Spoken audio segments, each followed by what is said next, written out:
রোহিতের half সেঞ্চুরিতে জয় ভারতের, কাঁধে চোট চিন্তা বাড়ালো সমর্থকদের।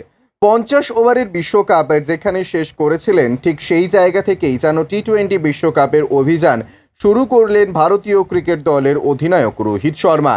যে উইকেটে সকলে ব্যাট করতে ল্যাজে গোবরে হচ্ছে, সেখানে তিনি দুর্দান্ত একটি হাফ সেঞ্চুরি করলেন। আর রোহিতের এই অর্ধ শতরানে ভর করেই টিম ইন্ডিয়া বিশ্বকাপের প্রথম ম্যাচে 8 উইকেটে জয়লাভ করে, যদিও রিটায়ার্ড হার্ট হয়ে প্যাভিলিয়নে ফিরে যান। পাকিস্তান ম্যাচের আগে রোহিতের এই ইনজুরিটা টিম ইন্ডিয়াকে যথেষ্ট উদ্বেগে রাখলো।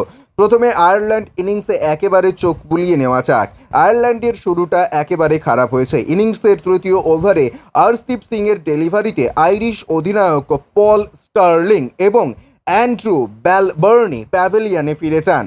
স্টার্লিং 2 এবং ব্যালবার্নি 5 রানে প্যাভিলিয়নে ফিরে যান। এরপর আগুন জানালেন হার্দিক পান্ডিয়া। তিনি লোরকান ট্যাকার, কার্টিস ক্যাম্পার এবং মার্ক অ্যাডারকে আউট করেন।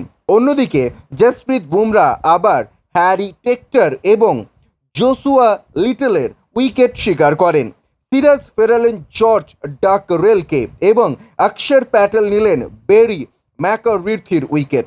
অবশেষে ডেলানি ফ্রি হিটে রান আউট হয়ে প্যাভিলিয়নে ফিরে আসেন।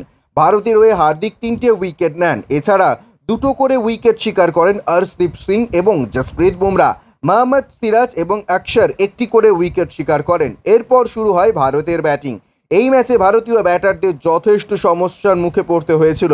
1 রান করে ফিরে যান বিরাট কোহলি আর 2 রান করেন সূর্যকুমার যাদব। তবে একটি কঠিন উইকেট, যার একেবারে ধ্রুবতারার মতন জ্বলে উঠলেন, তিনি হলেন রোহিত শর্মা। মাত্র 36 বলে তিনি করলেন 50 রান। রোহিতের ব্যাট থেকে 4টে 4 ও 3টে ছক্কা দেখতে পাওয়া গিয়েছে।